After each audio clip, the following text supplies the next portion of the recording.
Olá, nossa Coluna Podcast novamente. Um programa muito legal, um parceiro, um amigo de vida. Você tá bem, Gi? Eu tô, e você, José? Eu também tô super bem. Apresenta pra gente esse mega convidado. Dr. Gustavo Bisson, ele é ortopedista e cirurgião de coluna. Tudo bem, Gustavo? Tudo bem, um prazer, obrigado pelo convite, Zé. É uma grande honra estar hoje aqui conversar um pouquinho mais sobre a vida e sobre o que a gente faz no dia a dia. Eu já quero começar perguntando, como cirurgião de coluna, o que você mais gosta de operar? Bom, eu não tenho uma cirurgia específica. Eu gosto de misturar um pouquinho as técnicas, as indicações, de acordo com cada paciente precisa, mas ultimamente a gente tem optado mais por técnicas menos invasivas. Então, cortes menores, menos sangramento, menos infecção, reabilitação mais precoce. Então, aí a gente está falando das terapias em dor e dos tratamentos por vídeo, cirurgia endoscópica, que hoje estão na moda, mas realmente eu gosto bastante exatamente por causa disso. É um pós-operatório muito mais atrativo de se fazer. Mas, sinceramente, eu gosto também de fazer as cirurgias maiores, as artrodeses, porque quando bem indicadas também tem muito bom resultado. Primeiro eu quero te agradecer pela presença e eu queria que você apresentasse da onde veio a nossa amizade. Bom, Zé, a gente se conheceu em 2011. No Exército, né? Nós somos de faculdades diferentes e no Exército a gente teve o prazer de se conhecer ali na mesma quartel, na mesma tropa. Fizemos uma preparação física para poder, né, iniciar no ano militar. E com isso, com as dificuldades, com os atendimentos médicos e tudo que vem junto com essa carreira médica, né? No pós-formado, a gente acabou estreitando uma amizade sólida aí e viemos aqui desde então e, coincidentemente, optamos pela mesma área de interesse e, com isso, estreitando mais ainda a nossa amizade, né? Isso é muito legal, Gi, porque a nossa experiência de vida, quando a gente terminou a faculdade, teve a opção do Exército. O Exército tem uma coisa meio optativa, meio obrigatória, e a gente acabou caindo numa mesma guarnição. A guarnição são as somatórias de quartéis, onde representa como se fosse um castelo, cada um tem a sua casinha. E nós éramos de faculdades diferentes, não tinha amizade, só que o perrengue, a formação, são 45 dias de uma formação para você se transformar um médico militar. E aí você aprende a marchar, cantar os hinos, fazer postura, comprimento, e isso vai aproximando, os perrengues do dia a dia vai aproximando. Até que a gente chega no final desse estágio, chama EAS, e aí tem um acampamento que foram 2, 3 dias? 2 dias, né? 2 dias e dormindo no relento. É a prova de fogo. Que é a prova de fogo, marcha, não sei o quê. E comer ração do Exército. E para dormir, você não tem um lugar coberto, você dorme um encostado no outro. Então, eu acho que é nessas horas que se forma uma amizade, um elo.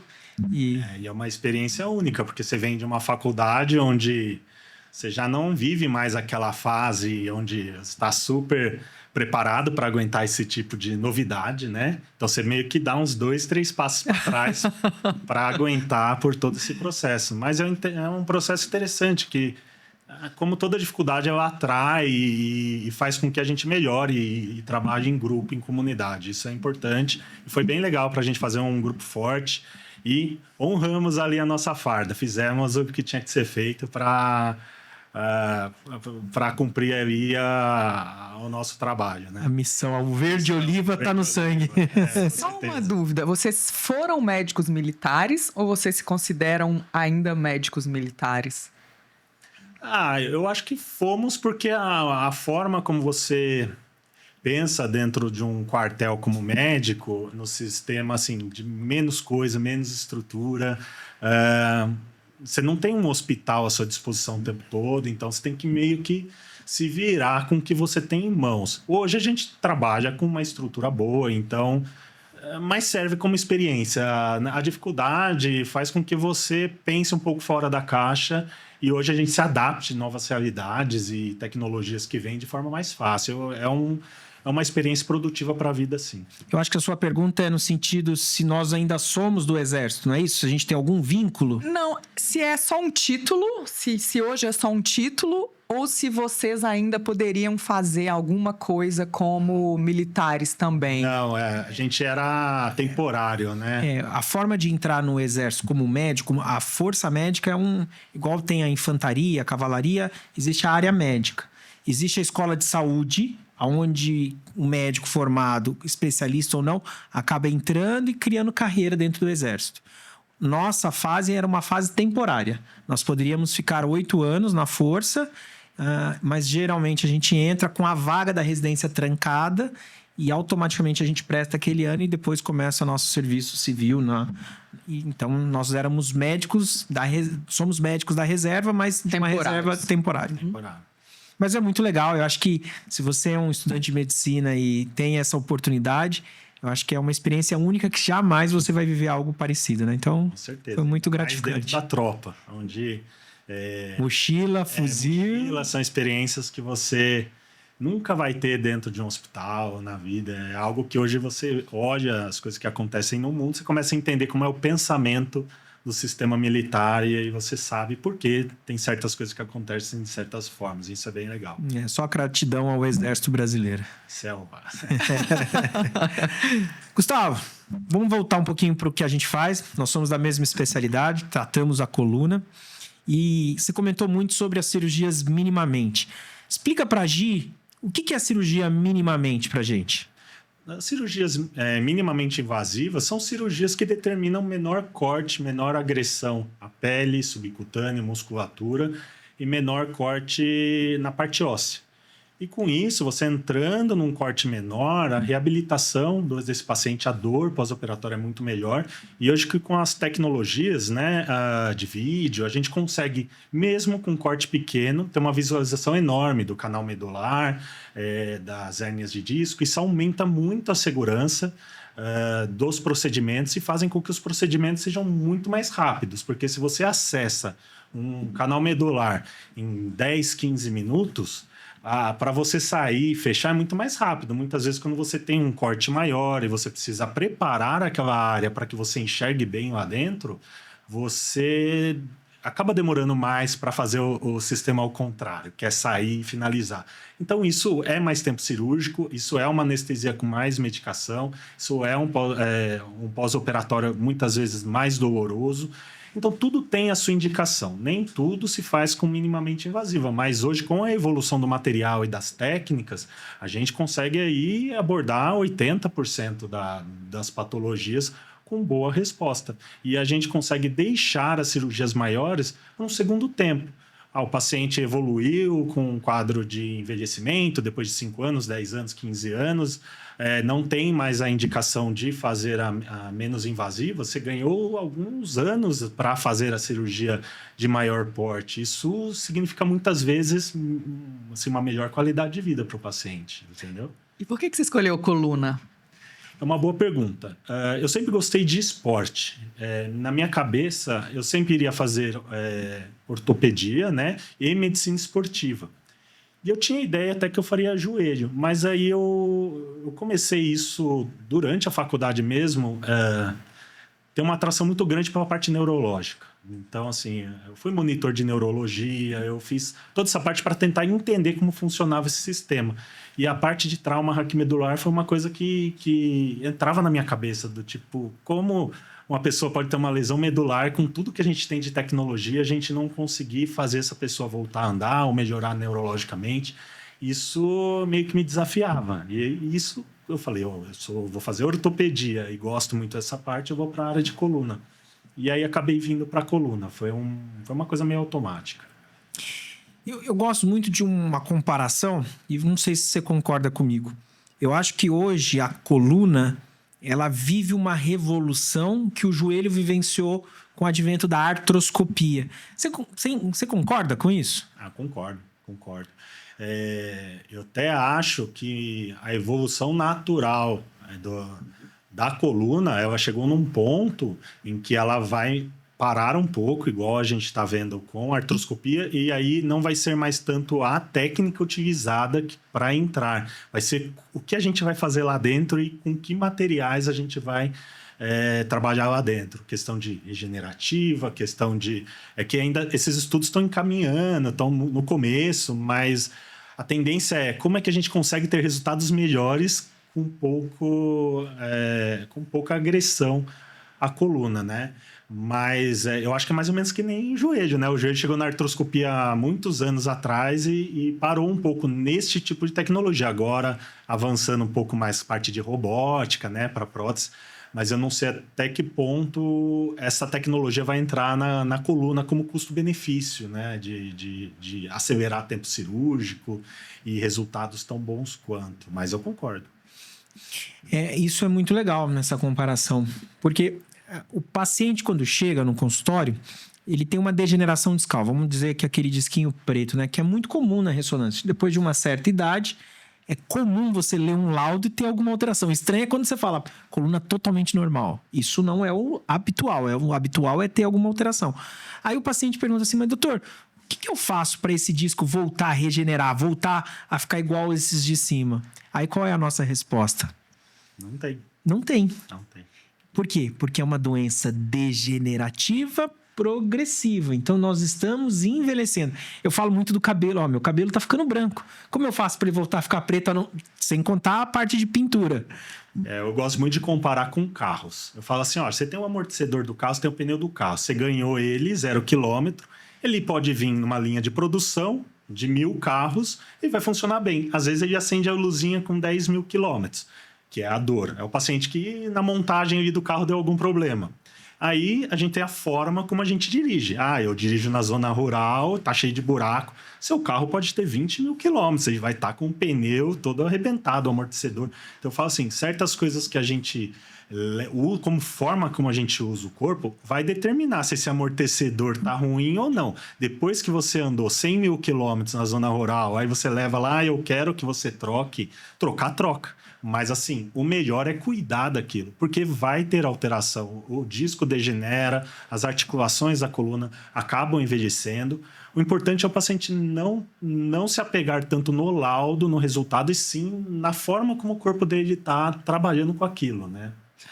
Ô, José, faz tempo que eu não me consulto aqui, né? Tem licença poética hoje. Hoje você tem. Eu nunca fiz nenhum exame na minha coluna. Eu não sinto dor. Uhum. Talvez eu tenha alguma coisa? Com certeza.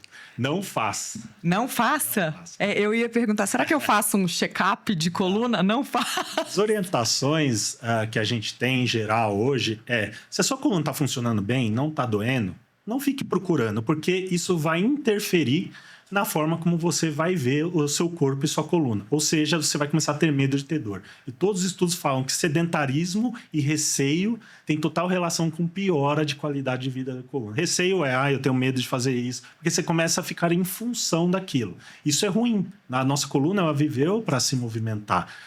Tem alguns estudos mostram que o ideal, mesmo o paciente que tenha dor, sem nenhuma investigação, se não tiver um critério de alarme, uma dor intensa que não melhora, uma irradiação, uma associação com febre, perda de peso, ou seja, não tem nada que chame atenção. Aquela dorzinha de coluna, observe por alguns meses, 2, 3 meses, porque às vezes é uma dor relacionada a um organismo que está vivo e sobrecarregou, inflamou por um momento.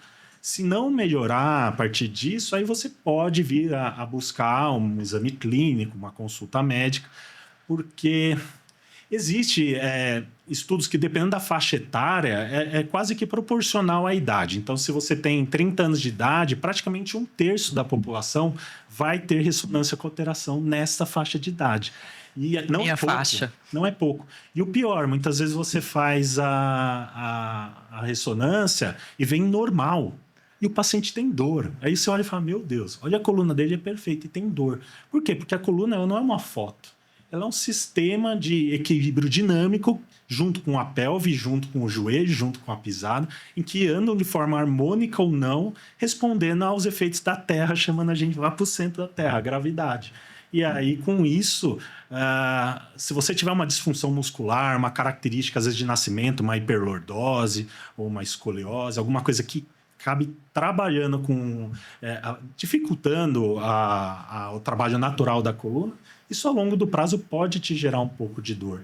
Mas, de forma, assim, simples, a melhor forma de lidar com uma coluna é cuidando dela bem, no sentido de fazer exercícios, manter um bom peso, ter hábitos saudáveis, principalmente fugir de cigarro. Hoje a gente sabe que o cigarro é a maior arma em questão de drogas que se pode ter para a coluna, porque ela realmente degenera o uso contínuo de longo prazo, envelhece essa coluna e são coisas que a gente precisa orientar os pacientes precocemente para eles saberem que o que eles estão fazendo está detonando a coluna deles. E não é porque eles empurraram um sofá um dia e começou a doer por causa disso, entendeu?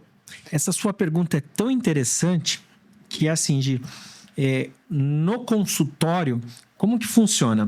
O paciente chega, quem é meu paciente? O paciente Gustavo, com certeza também. O paciente, quando chega, primeira consulta, muitas vezes ele já vem encaminhado com uma ressonância, com um exame em mãos. O ideal, nós médicos, é não olhar o exame de imagem antes de pôr a mão no paciente. Para a gente não ser tendencioso a querer achar no exame físico, no exame de apertar, examinar, o que tem na imagem. Então, a gente vai, cria hipóteses de diagnóstico, examina o paciente e confronta o exame de imagem. Para ver se tem... Agora há pouco, acabei de atender uma paciente, antes de correr para cá, ela chegou bem... Era o retorno, ela já tinha feito o exame, depois de um tempo estava repetindo o exame. Aí ela falou, nossa, doutor, eu melhorei 85%, 90%, mas o laudo mostrou uma piora. Eu falei, primeira coisa, a gente não opera papel, a gente opera paciente. Então, quando a clínica e o exame de imagem, o exame físico, ela vai em conjunto, aí é perfeito. Mas quando o paciente tem melhora, não se preocupe com o que está registrado. Não leia laudo para você ficar ansioso, angustiado. Quantas vezes a gente pega paciente com hemangioma? Já aconteceu. Hemangioma, explica pra gente o que é um hemangioma. Um hemangioma, de uma forma simplista, é um novelo de sangue que nasce ali no corpo vertebral. Em geral, é o lugar que a gente encontra mais. Que, em geral, não é benigno, ele não se transforma em câncer, nada disso. Dificilmente ele aumenta de tamanho e ele dificilmente gera dor. Muito difícil ele ser um fator de preocupação para um cirurgião de coluna. Então, a gente é um achado de exame. E aí tá lá, hemangioma. E aí uma o paciente dá um Google, vem escrito tumor. Porque é uma tumoração. É uma célula que habitualmente não deveria estar lá, mas é muito comum. É um achado. Eu tenho, você pode ter, que não preocupa. E quantas vezes a gente pega o paciente no consultório tenso, preocupado, triste... Por conta a lida do laudo, né? É até engraçado, porque muitas vezes o paciente vem tão ansioso com o laudo, como se fosse assim, a resposta de tudo que ele tem. Você fala, quando é a primeira vez que você está vendo ele, aí fala, deixa aí, vamos ali, eu vou examinar você. Não, mas o laudo tá aqui. Não, eu sei, eu vi, mas assim, deixa o laudo. Aí a gente vê, examina, faz a hipótese diagnóstica na nossa cabeça, olha, que tá pegando mais bacia, que tá pegando... Pra gente entender o que tá doendo no paciente. Aí a gente começa a ver o exame e deixa o laudo de lá. Doutor, mas o laudo tá aqui, eu sei, eu vou ver o laudo. Mas assim, o laudo é a última coisa que eu quero ver. Na maioria das vezes, o laudo a gente usa muito mais para a gente bater informação para ver se ele viu alguma coisa diferente. Ou quando a gente vê alguma coisa que tá suspeita, tá estranho, fala, deixa eu ver se esse cara viu o que eu tô vendo. Mas não como assim, olha, eu preciso... Deixa o exame aqui, eu vou ler o laudo. Se tiver abaulamento, é abaulamento. Se tiver protrusão, é protrusão. Se for... Eu não uso isso como parâmetro para indicar cirurgia, indicar tratamento, porque são coisas que têm critério para você escrever no laudo, mas que muitas vezes a gente sabe. O critério ali, durante um laudo de 15 exames em 1 hora, ele vai, o abaulamento para ele vir a protrusão, e isso interfere muitas vezes na conduta do médico. Então, a gente precisa estar bem atento com o que vê na imagem para casar com o que a gente está vendo no exame físico. Senão, a chance assim, da conduta não ser a mais adequada aumenta muito. Existe até uma sociedade que preconiza a não realização de exames. Ah, é? É, porque é isso. Um exame, dependendo do laudo, pode ser tendencioso a querer fazer procedimentos que talvez não fosse tão ideal naquele momento. Então, a primeira coisa que acho que é a nossa dica aqui é passe com um especialista. Passe em alguém que de fato esteja interessado na sua doença, que te examine e que, se houver a necessidade, vai fazer a solicitação dos exames adequados. Por exemplo, a gente vive, às vezes, uma epidemia de tomografias. Tomografia, Gi, é um exame é que tem radiação. Ele é deletério para o paciente se for feito de forma demasiada. Existe um estudo que mostra que quase 5% dos cânceres, isso nos Estados Unidos, pode estar relacionado à radiação pelo excesso de tomografia. 5%. A gente está falando de um valor muito alto. Muita coisa. Sim. Então, quando a gente pede uma tomografia, na sua percepção? Olha, a tomografia eu gosto muito para avaliar perfil ósseo. Então, por exemplo, existe uma má formação na pars interarticular que gera um escorregamento na vértebra. Eu gosto da tomografia para entender essa má formação, se é uma má formação, se é uma fratura por estresse. Se existe alguma dúvida em relação a uma escoliose, se é uma escoliose idiopática, ou seja, a coluna ela é bem formada, mas por algum motivo ela acabou desviando. Existe uma programação nesse crescimento da coluna para existir essa deformidade, ou se essa deformidade veio por uma má formação, uma ausência de um pedículo. Então, quando eu tenho alguma questão óssea no meio, ou quando é disco e eu vejo que é uma hérnia que é mais velha, que tem calcificação, ou uma hérnia cervical, que é uma área mais delicada de manipulação, eu gosto para poder ter uma programação cirúrgica com menos risco, e que eu sei que quando eu abrir o que eu vou encontrar e o que eu devo me preparar. Isso ajuda. Mas não é um exame que eu uso de praxe. Muitas vezes eu vejo muito colega que acaba encaminhando, às vezes colega de joelho, ombro, fala, passa com o especialista de coluna. E quer adiantar e sai, tomografia de cervical, dorsal, lombar, pélvico. E troca a ressonância, que é o padrão ouro. Hoje é o exame que mais fecha diagnóstico e que nos dá toda a base para indicar a cirurgia. Não quer dizer que é o único, sozinho, mas é um exame que não tem a radiação. E aí, muitas vezes, alguns casos que são pacientes que não têm plano de saúde, hoje a tomografia ela tem um acesso mais barato, um custo mais barato. Isso, às vezes, ele fala, olha, então faz essas tomografias e chega na gente com um monte de tomografia. Eu não tenho certeza, mas eu acredito que uma tomografia é algo em torno de 70, 80 radiografias. Então, você imagina você criar esse hábito de a cada 6 meses fazer um screening de tomografia pelo corpo. Altamente deletério para o paciente. Então, isso é bem indicado. Dependendo do protocolo, tempo, tipo de corte, se é mais fino, tem lá lugares que mostram que é quase 300 raio-x. Uau. Então, imagina você ir lá e repetir 300 raio-x é uma tomografia. A vantagem do exame é que ele é rápido. Então, aqueles pacientes que têm fobia e tal, é um exame rápido. Mas, o doutor Gustavo falando, ela é específica. Ela não é um exame inicial. Então, a gente tem que ter muita cautela no... Ele é um exame muito utilizado fora da área de coluna. Então, eu estou falando fora da área de ortopedia, principalmente. Então, a gente está falando aqui de avaliação abdômen. Então, você vai ver muito pulmão. Então, pediatra pedindo. São crianças que estão, às vezes, com problema de cronificação, de atopia, fazendo tomografias seriadas, internado para descobrir o que tem.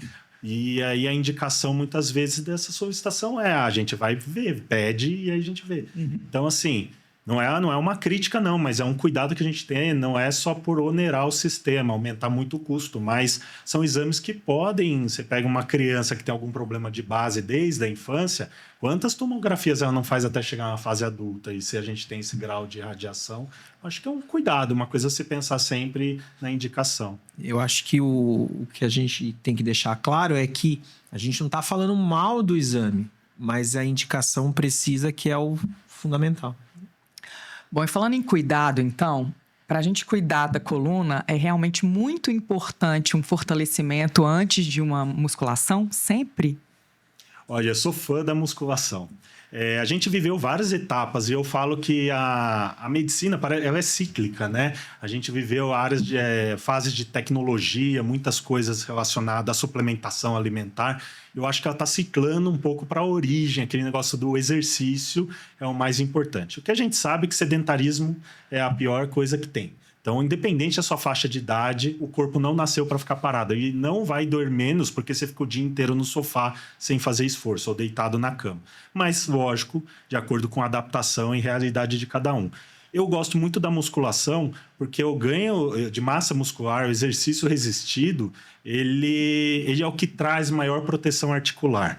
O músculo ele precisa crescer para funcionar com forma de contração intensa, mas ele também tem que ter elastância. Não adianta um músculo, você pega um halterofilista que não faz nenhum trabalho de alongamento, nada, ele acaba tendo muita hipertrofia, isso faz com que ele tenha mais dificuldade muitas vezes de ganhar força e tem mais lesão muscular por isso. E aí, o que eu quero dizer muitas vezes, o que eu mais gosto de fazer é musculação com uma rotina, independente da sua ergonomia. Eu trabalho em escritório, fico 16 horas por dia no computador. Você precisa fazer de 3 a 5 vezes por semana musculação. Se puder, associar 1 ou 2 vezes por semana um pilates, porque aí você vai trabalhar mais a elastância e os alongamentos para evitar aquele bloqueio articular que muitas vezes, principalmente homem, tem muito, né? Abre o quadril dele duro, difícil de abrir, porque o músculo está muito tenso ali. E esses desequilíbrios musculares são, às vezes, o maior fator causador de dor, né? Então, eu gosto desses 2 modos de exercício. Porém, dependendo muito da análise da característica do corpo de cada paciente, eu libero também aeróbico, porque o cardiovascular é importantíssimo, subir frequência cardíaca e respiratória é um protetor cardiovascular enorme, então não adianta ficar só na academia e não fazer a parte aeróbica. Porém, se você tem algum problema de saúde relacionado à coluna, mas você gosta só de correr, eu gosto de fazer 5K na rua, eu gosto de fazer 21K. A chance de você cursar mal a longo prazo com dores aumenta. Então, tem que ter o bom senso e uma preparação e alguém que entende disso para te orientar, porque cada corpo é de um jeito. Não adianta a gente fazer um padrão para todo mundo e achar que o resultado vai ser igual.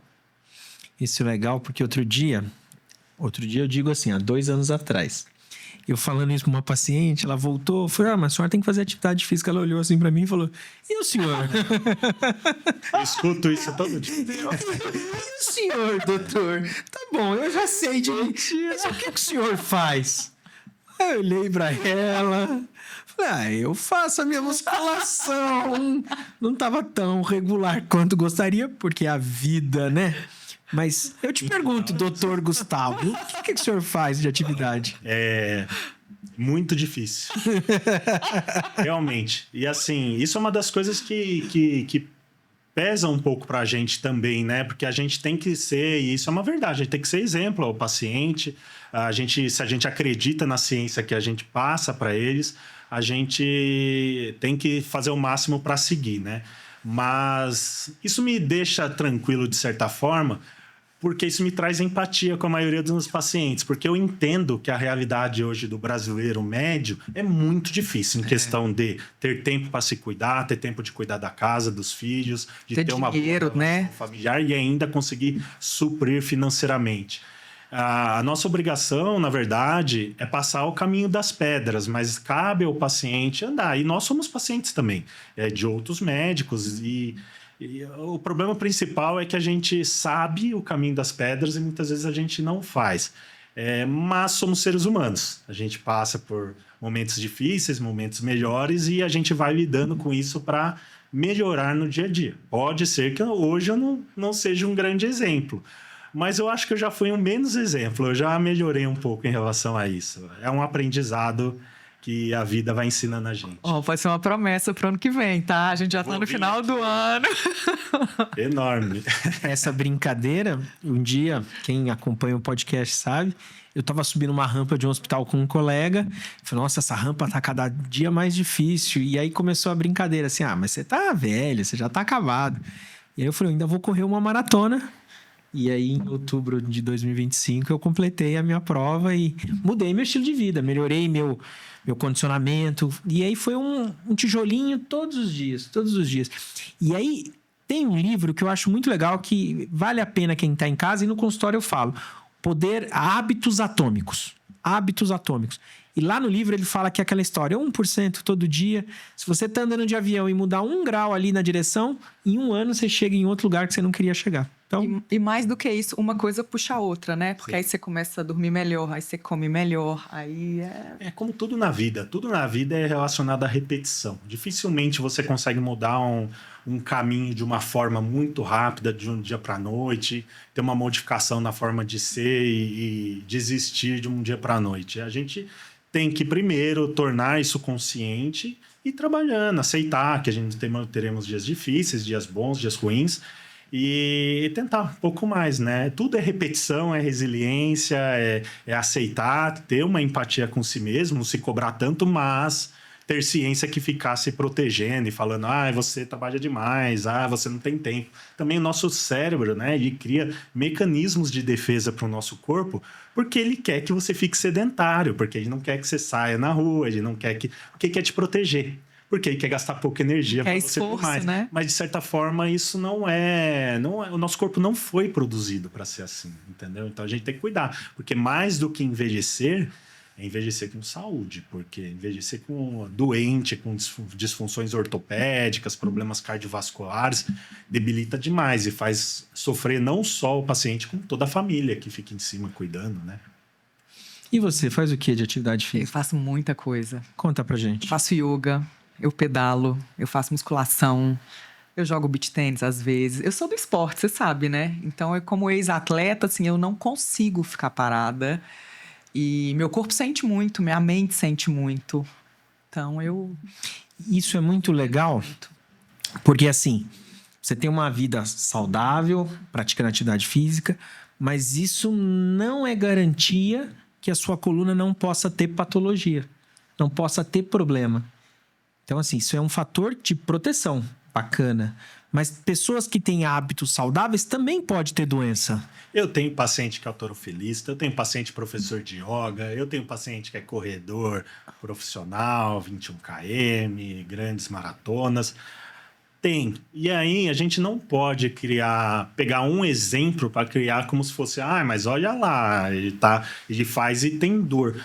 A dor, ela faz parte de um processo da vida. Vai acontecer com a grande maioria. Dor de coluna vai acontecer com 80% da população em algum momento da vida, né? Mas assim, o seu corpo, ele cria memória muscular. E ele cria um método de metabolismo que faz com que o que você tem hoje funcione da melhor forma possível se você estiver fazendo exercício. E aí, provavelmente, se você não tivesse hábitos saudáveis, você talvez estivesse num quadro muito pior de dor. Então, como eu disse, muitos pacientes perguntam isso em musculação e falam, mas eu pioro quando eu vou na musculação. Eu falo, tem formas de você fazer. A musculação, a programação de massa muscular, é 4 ou 6 meses de ganho, mudança de padrão de fibra e realidade. Não é uma coisa em um mês. E aí você começa devagar. Eu faço aqui o stiff, o terra, os exercícios que tem que fletir coxa, cadeira flexo extensor, eu tenho dor. Tudo bem, pode ser que para você neste momento não seja o melhor. Mas não é... Antigamente a gente tinha aquele negócio que eu posso fazer na academia. Aí você põe um monte de que você pode e um monte que você é proibido. E às vezes você acaba treinando músculos que você já tem uma boa resistência muscular, um trabalho legal, e exatamente por isso você está tendo dor. E aí você deixa aqueles músculos que estão fracos de lado. Porque quando você começa a treinar, ele vai começar a incomodar.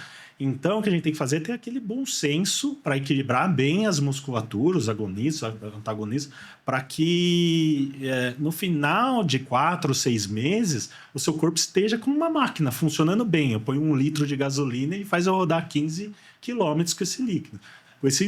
Então, o nosso corpo é isso, ele é uma máquina, só que ele é uma máquina biológica e ele fica remodelando uma realidade. Por isso que é tão ruim o sedentarismo. Porque ele remodela numa realidade de sedentário. As células, elas começam a gerar toxinas, elas começam a se modelar o centro de dor. Quando vai ver, você quer sair daquilo e você fez uma prisão para você mesmo. Não quer dizer que seja impossível, mas às vezes é muito mais difícil, né? Isso é interessante porque até a alimentação ela é um agente inflamatório. Então, quando você faz ambulatório de dor, essas coisas, você vai acompanhar os fisiatras, as pessoas que cuidam disso, fica batendo, Você tem que parar de comer esses alimentos que são inflamatórios, perder peso, essas coisas todas. E é impressionante quando o paciente leva a sério essas condições, como o corpo começa a responder melhor. Sim. Ele volta com outra cara, outro ânimo. Muitas vezes ele está com dor, mas ele está com uma cara mais animada. Não, mas eu estou me sentindo melhor, estou dormindo melhor. E isso faz com que ele tenha mais esperança de reabilitação. Então, uma coisa que a gente sempre leva em consideração são esses hábitos, né? Mas muitas vezes a gente vê certa resistência, porque querendo ou não, a dor é um gatilho para a ansiedade e a comida é um gatilho, uma forma que a gente lida com a ansiedade. E aí você fala assim, poxa, a única coisa que me dá prazer é minha comida, o meu macarrão, o meu vinhozinho, o meu arroz, meu feijão, minha batata. E você vem falar para tirar isso? É a única coisa que eu tenho na minha casa que eu gosto.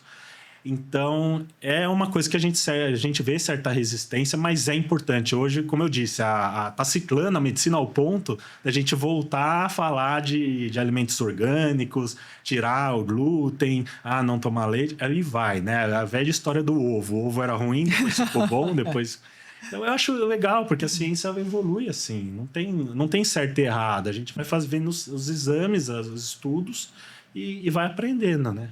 E eu acho que no final das contas é o simples, né? Bem feito. É o simples bem feito. Não é o equilíbrio, não é nem o excesso, nem a falta total, né?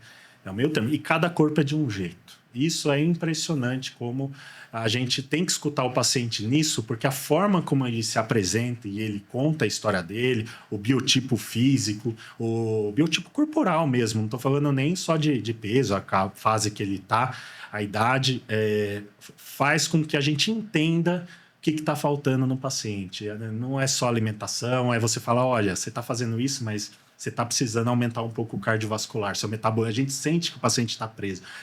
Muitas vezes são como se fossem feras presas. Você fala, olha, você está totalmente preso. E aí você começa a conversar com a parte emocional, ver como está indo. Tá tudo interligado. Isso que é legal de tratar dor. Coluna tem muita relação com isso. A gente vê muita relação de piora das dores com fases difíceis. E tem estudos falando disso. Fases emocionais difíceis, você acaba tendo um agravamento do seu quadro doloroso por causa disso, né? Isso que é bonito na nossa especialidade, né? Que cada ser humano é único, né? E o que é bom para um é muito engraçado isso, né? Às vezes a gente passa uma medicação, o paciente volta grato, fala, nossa, o senhor acertou em cheio. O próximo paciente que a gente entra fala, nossa, doutor, que remédio me fez muito mal.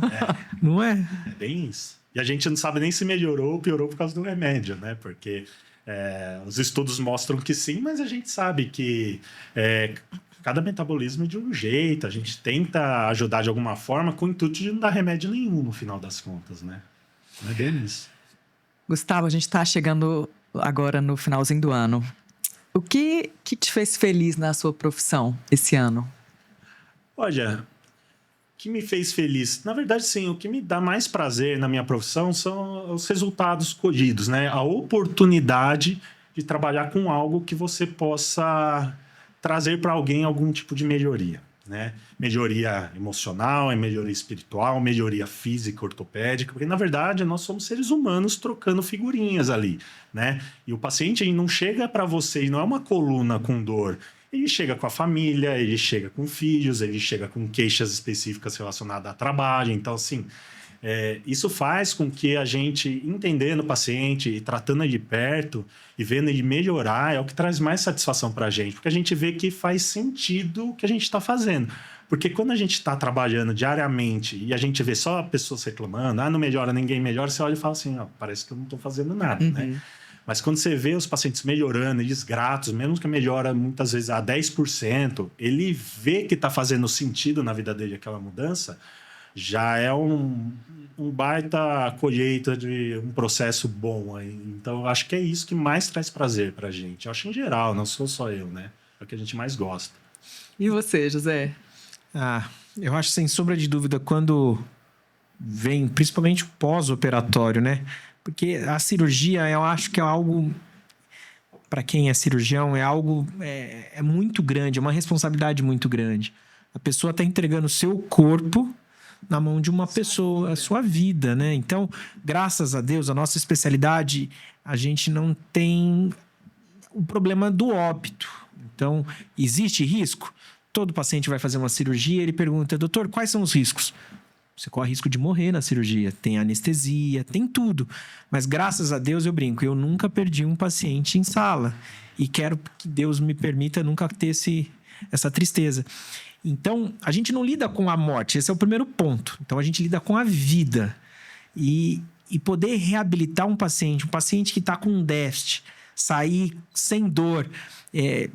Muitas vezes, a gente está na sala de recuperação anestésica, e o paciente tá ali meio que chorando, aí você acabou de operar, o paciente tá chorando, você, né, chega, tá tudo bem, a senhora tá com dor? Não, eu não sinto mais nada, eu tô sem aquela dor, sumiu, doutor, olha isso. Sim. Então isso é muito gratificante, aquela sensação quando a gente vai para casa, coloca uma música no carro, fala, puxa, graças a Deus, hoje eu fiz a diferença. E também saber que nem tudo são flores, né? Então, existem as complicações, existem os riscos, existe o processo de reabilitação. Então, tem cirurgias agudas que a gente tira o fragmento, solta o nervo, a melhora é imediata. Mas também existem os casos crônicos que chegam. E aí você vai vendo, acompanhando um paciente. Eu tenho um paciente muito querido, botafoguense, então se ele estiver assistindo, ele sabe que é ele. Ele tinha uma mielopatia, esse paciente não andava mais. A gente fez uma cirurgia grande pela frente, fiz uma corpectomia, arranquei o corpo, fiz descompressão posterior. Ele foi para uma clínica de reabilitação, ele fazia fisio de manhã, fisio à tarde. Hoje ele voltou a tocar violão, ele me manda vídeos. Então é uma pessoa muito querida, ele chega no ambulatório e fala assim, hoje tem café? Porque o meu consultório é do lado do sachêzinho de café. Eu falei, tem, vamos lá pegar um café. Então você vê que de fato você mudou a vida, a história natural daquela doença. Isso, Gi, não tem preço. Isso é uma coisa que faz a gente, às vezes, chegar exausto, cansado, com família, mas falar, hoje eu impactei a vida de alguém, né? Não tem a menor dúvida. Essa parte cirúrgica, como você disse, a parte hérnias mais agudas, realmente o paciente entra num quadro, acorda contra muito melhor, assim, não tem preço. Eu já tive a oportunidade, um caso que me marcou muito, foi um paciente que teve um acidente de moto, bateu com a moto de frente para o muro e teve uma lesão cervical. O paciente, na época, tinha 20 anos de idade e teve uma tetraplegia. Chegou no hospital tetraplégico, ele tinha sensibilidade ainda, mas motor zero, do pescoço para baixo, motor zero. E aí entra aquela questão, vamos operar na urgência, né? Operamos no dia seguinte, após a chegada dele. Operamos, correndo tudo bem, mas a expectativa de reabilitação total ou neurologicamente importante cai muito por uma lesão grave dessa, né? E foi de alta alguns dias depois, ainda com lesão permanente, foi de maca para casa, né? E voltou com 15, 20 dias, 3 semanas para a gente ver se estava tudo bem. Voltou tudo bem, volta daqui a um mês e meio, e aquela pergunta, doutor, vamos voltar a mexer? Vamos trabalhar, tem que fazer fisioterapia, tem que acreditar. Ele voltou 1 mês e meio, 2 meses depois, andando. A gente chamou ele, sabe, a gente vê no computador o nome e falou...